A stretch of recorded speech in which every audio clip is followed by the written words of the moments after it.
नमस्कार मित्रांनो, आपण आज या व्हिडिओमध्ये CSR बद्दल थोडीशी माहिती बघणार आहोत। तर CSR म्हणजे काय आणि CSRचा परिणाम हा सर्वसामान्य विद्यार्थ्यांच्या गुणावर होईल का हे आपण थोडक्यात बघणार आहोत। चला तर व्हिडिओला सुरुवात करूया।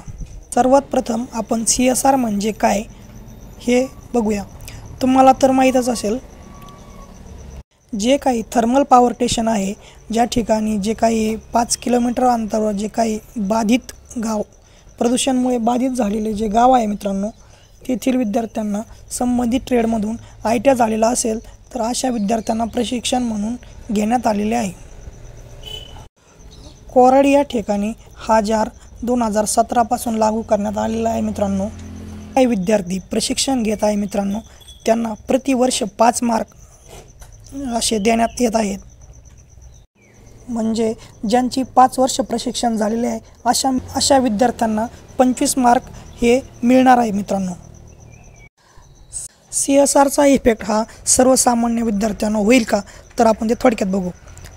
सर्वसामान्य विद्यार्थ्यांना जर 70 मार्क मिळत असतील आणि CSRच्या विद्यार्थ्यांना जर 50 मार्क मिळत असतील, तर जर CSRच्या विद्यार्थ्यांचे 5 वर्ष प्रशिक्षण पूर्ण झालेलं जर असेल तर त्याला 25 मार्क एक्स्ट्रा मिळतील, म्हणजे त्याचे एकूण मार्क 75 होतील आणि सर्वसामान्य विद्यार्थ्यांचे मार्क हे 70च राहतील।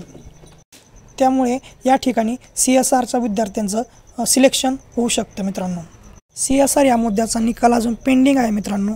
जर तो CSRच्या विद्यार्थ्यांकडून लागला तर या ठिकाणी जास्तीत जास्त विद्यार्थी हे CSRचे सिलेक्ट होतील। जर निकाल हा CSRच्या विरुद्ध लागला तर या ठिकाणी सर्वसामान्याचे विद्यार्थी हे जास्त सिलेक्ट होण्यात आपल्याला दिसतील।